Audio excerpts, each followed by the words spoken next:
What is going on, everybody?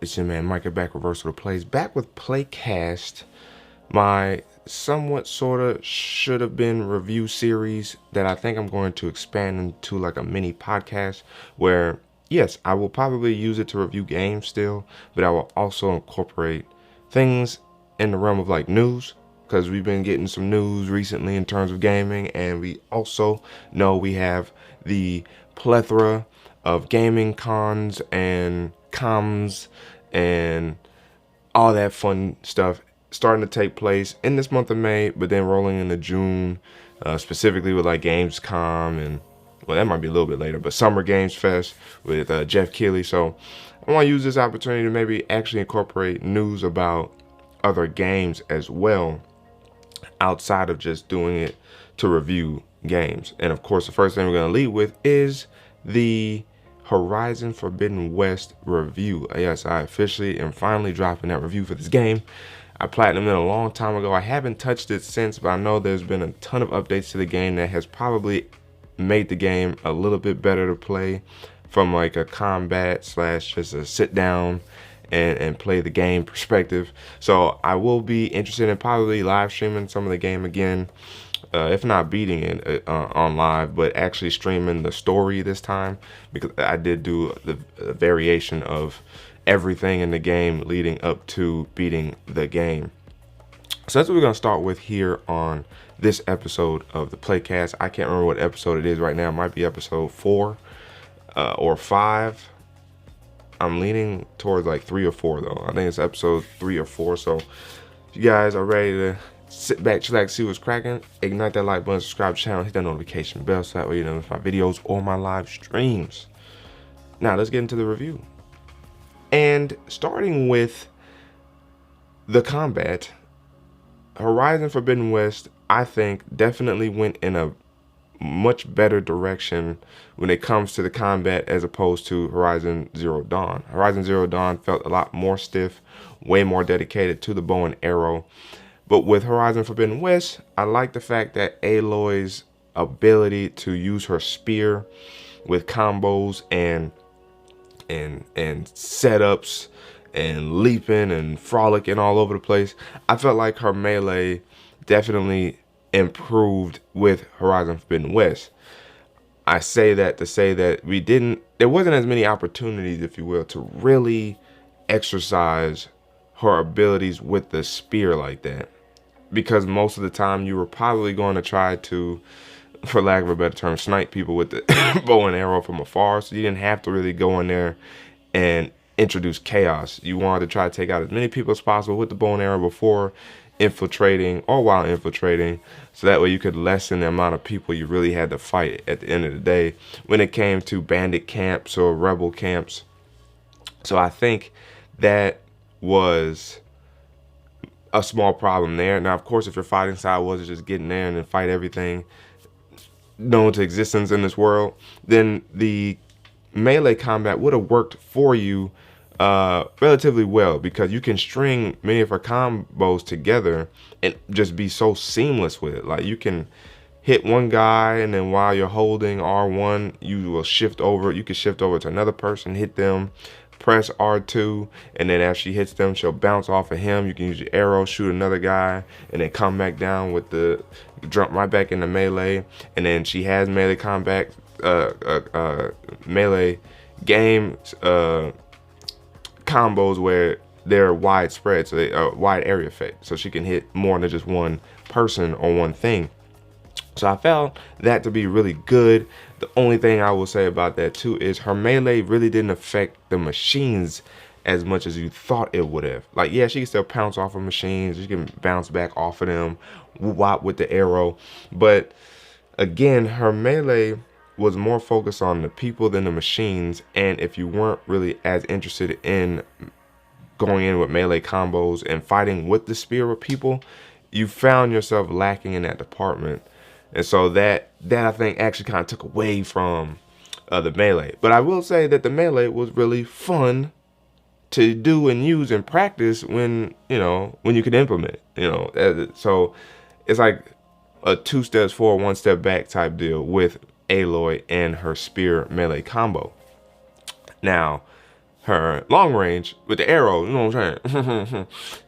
Too good. But again, I think that was more like a 3 steps forward, 1 step back situation, because having the plethora of different bows that you can use, the different arrows you can use, I found to really add versatility to the game for many different players and different types of things that they may want to accomplish with their Aloy, which also includes outfits and dyes. So you could really customize and kind of have your specific Aloy. There's a very, very good chance that no two Aloys are the same. If you have Aloy in Horizon Forbidden West, your style of play and what she has on looks like and what dye you're using is going to look completely different from my Aloy. And I mean probably from almost top to bottom, which I think is a good thing for the most part, because it does add variety to the game. And in this world where she's expanding, all you're doing is moving west. I like that aspect of the game, which we'll get into in a second. But you're meeting different tribes and people, so you're gonna come across different types of weapons, different use cases for the weapons, her bows, her arrows. So you're gonna have a lot there. I think the problem that can happen though sometimes is, you know, paralysis by analysis, and that basically means you don't know what to do. You don't know what to choose from. You don't know if you want to go this way, you don't want to go that way. And although they did kind of expand the weapon wheel, they also expanded the slots in which the weapons took. So it kind of negated the expansion of the weapon field to some degree, because there's a vast amount of different types of the same bow or same shredded gauntlet or shredder gauntlet. There's so many different types, and you may want to, you know, include some in your inventory. And although you can have, I think, 2 more weapons, it really kind of neutralizes itself with the amount of weapons that you can choose from that you may want. And so having to do, you know, menu swaps as opposed to just your weapon wheel swaps, I found kind of got in the way a little bit as well.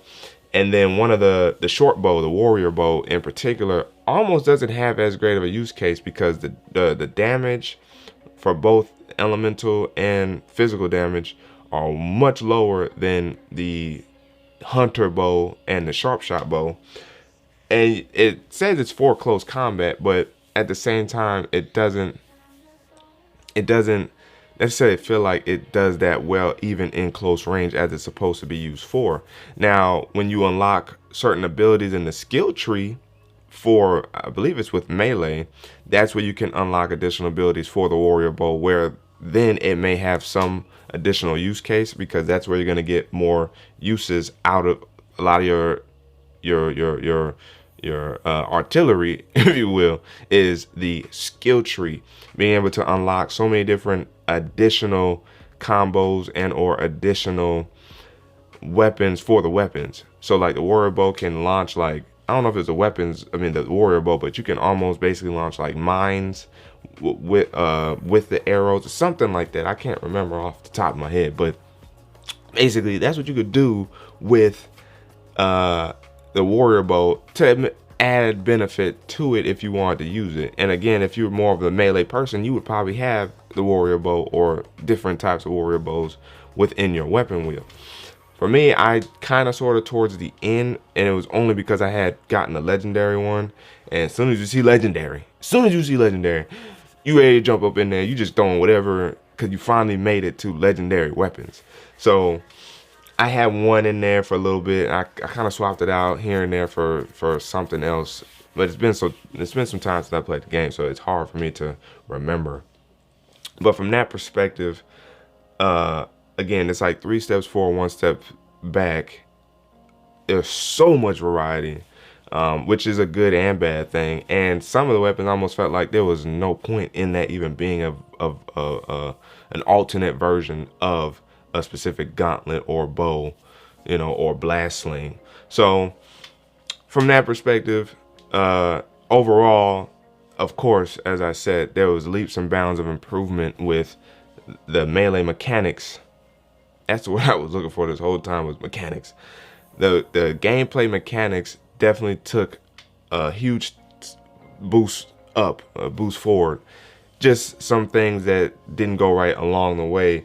And as I mentioned, the skill tree was one of those things that did add benefit, where you could, max out your skill tree how you play the game. So if you felt like you needed help with potions because you was just getting knocked all around, you have a skill tree that helps you with your potions and how Aloy will use them, or how she'll be able to gather resources to keep your, those type of potions available as well.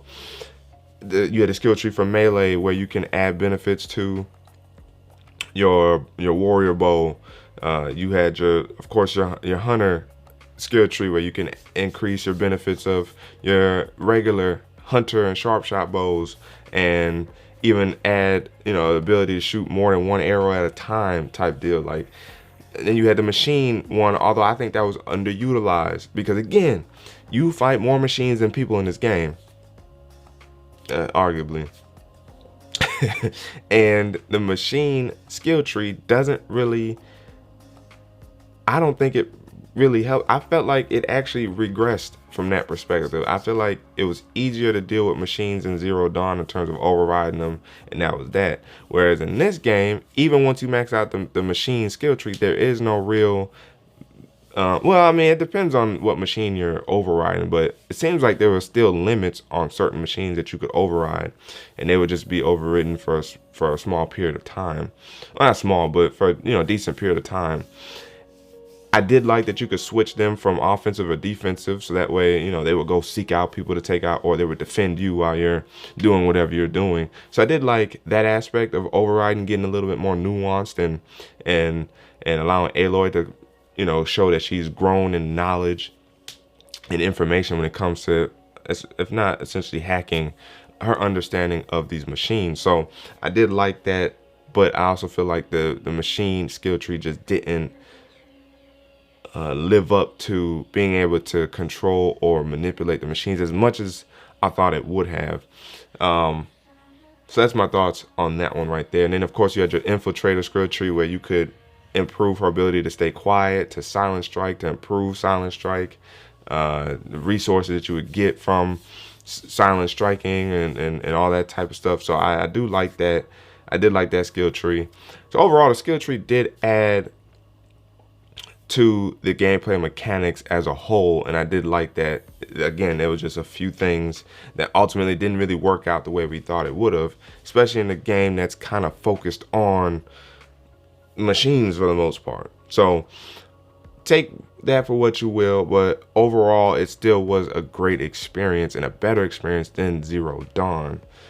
The one thing that was still a pain between Zero Dawn and Forbidden West is her climbing mechanics, or her jumping mechanics, meaning you could overjump a cliff or overjump a situation, and for some reason the game would lock her into jumping and then just falling straight to whatever you're trying to grasp on, instead of just overjumping like you thought you did.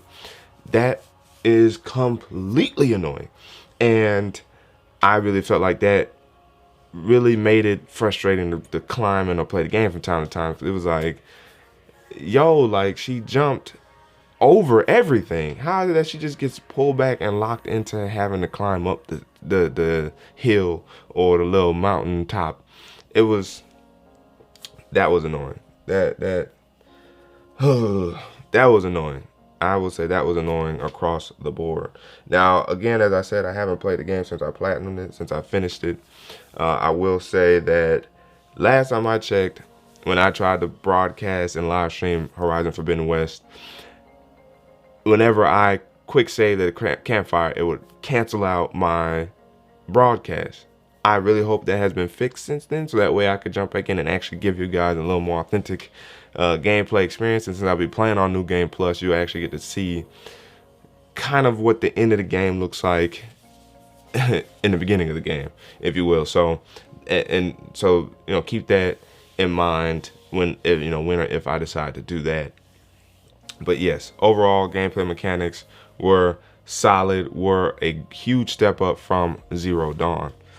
Now let's get into the world of Horizon, the visuals, the world. First of all, like the first game, the game is absolutely beautiful. It is stunning. The different colors, the florals, in terms of flowers, the greenery, the different locations lived up to the hype of this game. Being able to go towards the west and Las Vegas and all that type of stuff, and being able to really kind of live in those scenes. The underwater was beautiful. Now fighting under, I wish you could have fought underwater instead of just swimming around in the water, but. So that was another aspect that kind of ties into both gameplay mechanics and the world, is that water-wise, you couldn't do nothing underwater. That was stupid. That was stupid. Please change that for the third game, or fourth. However, we're looking at the the sequel to this. It's called The Mountain, the third game, the VR, PSVR 2, or the actual third installment is 3, and where are we going with that game? That's going to be interesting. But the world was absolutely beautiful. The different tribes of people were absolutely just amazing to see, and to see more variety in people and what they look like and the shades that they were and how they ran their society, their little small community society was amazing. Like when you hit the marshland area, very beautiful. Plainsong was beautiful. It was, the variation on the Tanakh clan was gorgeous. It was amazing to see the different outfits that Aloy could wear, could rock, both from the beginning stages to the legendary stages. Amazing to see the variety in outfits that you can come across in this game, and the ones that you could also purchase. Now, I would say the drawback to that is it took way too many resources, I believe, this time, and too many nuanced resources to actually upgrade the outfits and the weapons.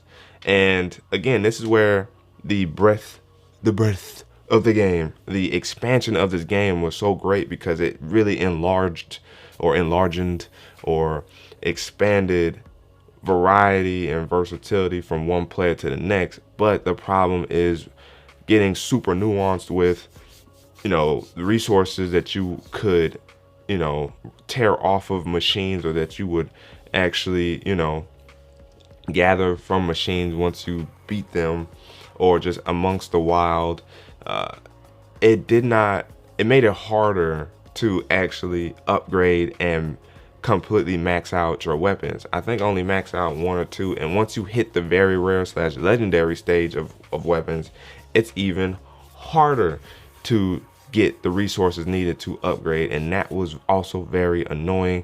And so much so that it was even more annoying, I felt, to upgrade the pouches, your pouch upgrades for, your how many arrows you can hold and potions and all that type of stuff. That was even annoying to hold, to upgrade. I feel like we, again, 2 steps forward, 1 step back, because for as various the game was, it also made it tremendously harder to actually try and upgrade. If you really wanted to upgrade a weapon or your outfit, you had to basically go seek out the machine sites for specific machines, and hope that when you beat it correctly, or you tear off components correctly in order to salvage those parts to then go upgrade your weapons, because you also had the ability to break the very resource you came to get from that machine easily. And so that was, oh my goodness, especially when you had to fight this big old Lapras looking machine. That thing was annoying. Oh man. Yeah, the upgrading in this system definitely, I think, took a step back, because it was too nuanced, and it was too difficult to try to get these parts, because just because you beat it, just because you beat a specific machine doesn't mean it also would drop that resource that you're looking for, beating it right or not. So like that part was also annoying about the game. But again, I don't feel like it necessarily held back the game as much. I mean, the potential of the game is for you to max out all your stuff and really be as strong as you absolutely can be to run through this game.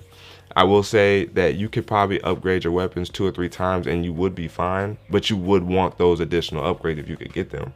But I don't think it necessarily held you back from exacting the type of damage throughput or output that you are looking for in order to, overcome your given scenarios and circumstances in throughout your gaming experience with Horizon Forbidden West. So the world, I do like to see the diversity. That was great to see. It was, again, a little strange, I guess, having Aloy being the savior of all these different types of people. That's a little, that's a little strange, for as for as diverse as the game seemed to have been, and then for another event to take place later in the game as we make our way to the story. Interesting. I don't know why they took that approach, but I don't think it necessarily took away from the game. It's just a little bit of a head scratcher. What else about the game that was really good? The length of the game was pretty good. I do like the fact that it was long, or longer than Zero Dawn. I do like, well, actually, it wasn't as long as Zero Dawn. I will say it was much more focused, and the side missions you can do kind of help guide you through the West to the different given scenarios that you had to do for the actual story. In Zero Dawn, you can just do whatever you want, and completely forget what's going on in the story. Whereas this game, a lot of the side quests and side missions kind of helped, if not filling gaps, still kind of kept you paying attention to the story while you were doing those side missions, and there were no leaps and bounds between a story mission and a side story mission. So I did find that to be nice. The people that she meets along the way, like Moreland and Talana coming back from Zero Dawn, and Petra being in the game. Of course, Aaron, Varl. You meet Zoe. She's cool. Some of the Tanakh clan leaders were cool too. I forgot all their names. And that's kind of thing too, because you get introduced to so many new characters on top of that you kind of start forgetting names because they're also very specific, right? They're not like Ashley and Sarah and John. Like, they have very, very unique names. So that can make it a little bit hard to remember as well. But playing a second time will definitely make it easy to remember these people going forward. And who just attached themselves to her journey overall is what made this journey well worth the journey still overall. Now, tapping into the story, the story was very good at first. And I would say about midway through the story, you kind of like, what? And actually, you're like, oh, wow. So, whoa, this actually happened, and what? I like the futuristic approach to the story midway through. What I don't like is the very end of the story. And spoilers if you still haven't played Horizon Forbidden West yet. The whole point of Zero Dawn, essentially, and Horizon Forbidden West was actually activated by this crazy ball of subconscious minds that are on a vengeful tour because they got trapped in some virtual reality, if you will. You remember that episode of Black Mirror when you could upload your subconscious to live forever? Basically, well, they attempted that in this game and it failed, and they got trapped. These subconscious got trapped and then ended up being able to invoke power into that machine, and that's what has been chasing and trying to kill everybody. Specifically, the Zeniths, or the future people that came back to Earth, because they actually were able to get off of Earth and go find a new planet to live on when Earth, terraformed itself with Zero Dawn. But Zero Dawn was actually activated by the big ball of subconscious wax. And the reason why that was because it wanted to destroy any hopes of the Zenith people from being able to continue to live because of what they did to the subconscious minds. I found it to be, if not generic, that was kind of dumb. But I did like everything else leading up to that. I don't forgot her name. Trinity's character. What's her name? Kate Moss? Something, not Kate Moss. it's something Catherine Moss, something like that. But what's her name? It's on the tip of my tongue. It's like Tinley.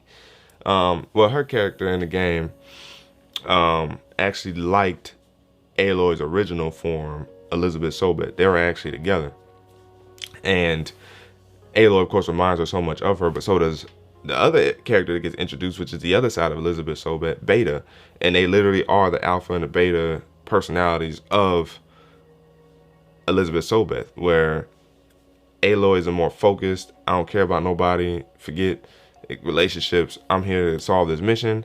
But then the more emotional side, the more thoughtful side of Elizabeth was with Beta. And the two form, put them together, and you basically got Elizabeth. Um, well, Trinity's role in this game, I really can't remember her name right now.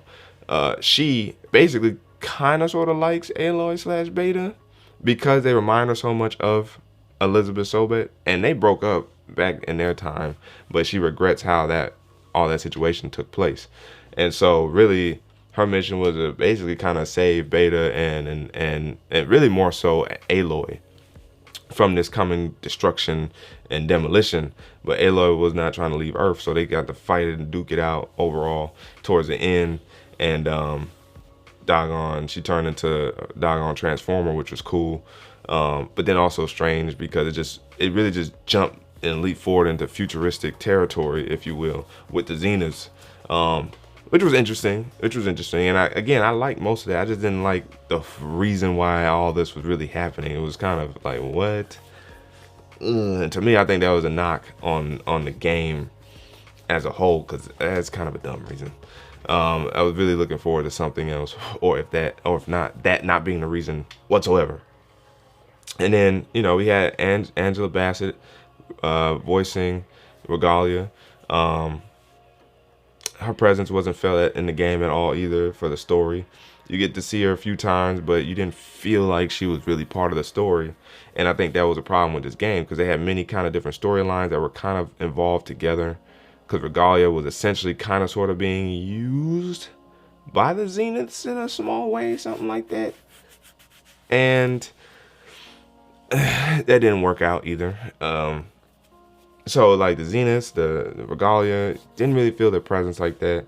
It was nice helping to continue to put Gaia back together, which was nice. The story decision they made towards the end to try to pull on your heartstrings did, but then also question, why would you get rid of the one black guy who's been along for the journey?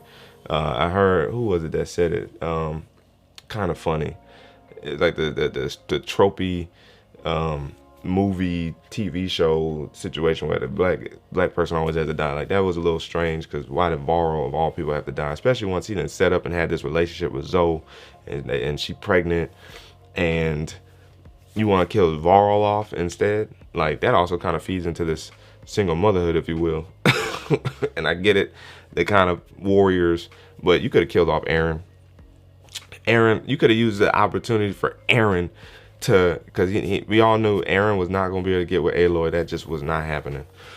Aaron could have they could have, went to shoot for Aloy, and Aaron jumped in the way and sacrificed himself, and then Aloy would have appreciated Aaron a little bit more.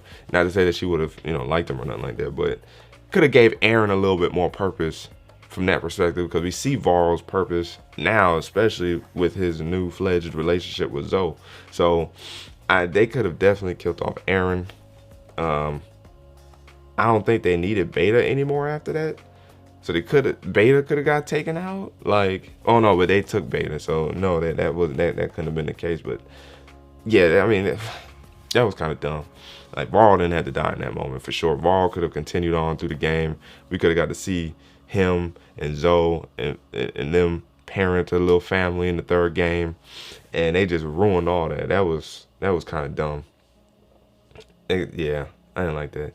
I mean, I understand you could have killed somebody off, but Aaron probably was a perfect person to kill off, because he already had lost his sister, and I wouldn't say he was not necessarily outcasted by the Osram, but you could tell, like, I mean, he rocked with his people, but he was kind of a loner on top of that. That was a perfect opportunity for Eren to sacrifice himself for Aloy, and she could have seen how even cooler of a dude Eren was. And not to say they would have been in no relationship or nothing like that, but that definitely could have tied them together in a neat way, much like how now Varl, nowhere near like this, but how Varl has now moved on and doing his thing. Aloy, this could have opened Aloy up to more of a possibility of actually, you know, investing in a relationship of some sort, maybe in the third game. So, you know, hopefully they'll do better with that, you know, going forward. But that was definitely a disappointment to see Varl dying there.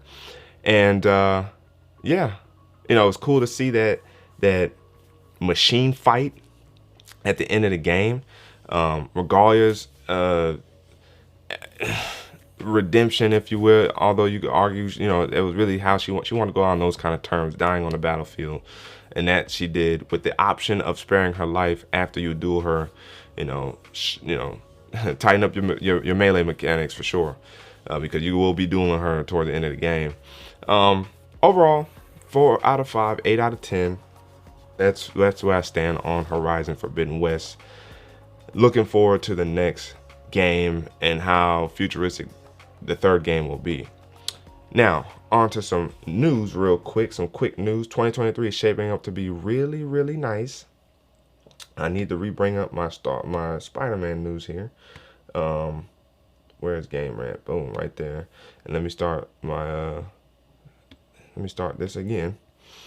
Are you guys ready? All right. So, Spider-Man 2 mocap rumors explain. Essentially, this means that I guess you could say like the story's written, is cemented in stone. The scripts are written, and now they're starting to act out everything. And this allows us to see them being on pace for a 2023 release. Also, we have the possibility of Venom being a third playable character. Now, I think Venom will be a third playable character from the perspective of him imbuing himself with Peter or Miles Morales. I would be interested to see that twist on the story. Now, let me know down in the comment section below whether or not Miles Morales ever does have encounters with Venom or a Venom, a symbiote. But it will be interesting to see the twist on Miles becoming Venom and not Peter Parker. That would be interesting. Or if Venom doesn't attach himself to either one of them and stays with Harry, and Harry is just now a third playable character alongside Peter and Miles, that would also be interesting to see in this game. So that's on track to be released in 2023. We know we just got word of Starfield and Redfall being delayed to 2023. So that's 3 big hitters right there moving to 2023. And I guess in terms of Xbox, I think as a player base or gamer base needs to, maybe understand Xbox's mindset behind their games. They're more focused on Game Pass. So as long as Game Pass is doing what they want that to do and they don't see that suffering, they to themselves see themselves winning. And if they are, according to finances and all that, that's really what moves the needle for them. Then who are we to really get mad at games really getting delayed? Because to them, their focus isn't on being in the limelight for solid heavy hitter games. They want to be in the limelight for basically their player base, their fan base, their availability via Xbox Game Pass. So for us, we want to play the games, of course, and Starfield definitely seems like it's going to be a heavy hitter. It's interesting that Bethesda pushed both games off, but seeing them push those 2 games off, seeing now Marvel's Spider-Man coming out, well, that we already knew that was coming out in 2023. We have no word on Wolverine yet, and the fact that Star Wars Jedi Survivor has now been rumored to come out 2023 February or March. Imagine what 2023 is going to look like when it comes to the games that we were going to see in 2023. I already named at least 4, potentially 5. I don't see Wolverine coming out in 2023, but crazy and interesting nonetheless to see those games coming out in 2023. What? 2023 is going to be an amazing year for games, and that's something that I'm sure we're all interested in and can't wait to see in terms of that. So let me know down in the comment section below what you guys think about the news in terms of Star Wars Jedi Survivor not being a Fallen Order 2, naming sequence. Survivor could mean many things. Survivor could mean another story. Survivor could mean Jedi finding, Cal Kestis finding other survivors of Order 66. But I'm leaning towards Survivor focusing on Merrin, the Night Sister. Because if you remember in Jedi Fallen Order, Merrin was the last survivor of the Night Sisters. Especially when you go to Dathomir, that's all because of Merrin and, oh boy, I forgot his name. He was pretty cool to fight. But that was all Merrin. So imagine now Merrin is honing her skills as a Jedi under the apprenticeship of Cal Kestis. And this could signal a potential time skip between the end of Jedi Fallen Order and where we will be in Survivor, because maybe she's already been practicing. Maybe she's already been, honing in on her skills, and we basically kind of start with her as we did with Cal Kestis. Maybe a little bit more advanced, but nonetheless. And they're a little bit older, just a little bit older. Not old, but just a little bit older, because they are essentially like, what, 18 to 21. So now they're like 25, 26. So Cal has even improved himself and is a Jedi master, for lack of a better term. That is what I'm gonna be very, very interested in to see what direction they go in Jedi Survivor. Just know if it is Merrin, y'all heard it here first on the PlayCast from Versatile Plays. But again, let me know all your thoughts in the comment section below about what you guys are looking forward to, what you guys are takes on Horizon Forbidden West, Marvel Spider-Man 2, and Venom, Wolverine, Starfield, Redfall, Xbox, Star Wars Survivor, any other games that I'm missing. Oh, God of War Ragnarok. Although they said their aim is still 2022, what if that also gets pushed to 2023? Think about it. We don't have a lot of PlayStation 5s out there still. So imagine having 40 or 50 million PlayStation 5s out there being able to now appreciate all these games in 2023, which just blows all of our minds, because all the summer games and the E3 showcases that will get to actually show us some of this stuff, if not throughout this year, next year as well. Like, it's gonna be a time to be living in again when it comes to games. Is God of War coming out 2022 or is it 2023? Let me know your thoughts about that as well down in the comment section below. But again, as always, hopefully you guys appreciated this version of PlayCast, and if you like it, I will definitely try to keep it coming. I won't try to attack every single piece of gaming news. I'll try to pick out things that are interesting to me, or you can always reach out to me through the comment section or on Twitter, Versatile Plays, right? Or in my live stream. Hey, can you talk about this, on the next episode of PlayCast or something like that? Let me know down in the comment section below if you guys enjoyed this, and I'll bring it back for you guys. But again, as always, if you guys haven't already, make sure you guys can like the like button, subscribe to the channel, hit that notification bell, so that way you never miss my videos or my live streams. So we can sit back, chillax, see what's cracking. But until the next video, your man Micah signing out. I said that all backwards. Wait for it and keep it gaming.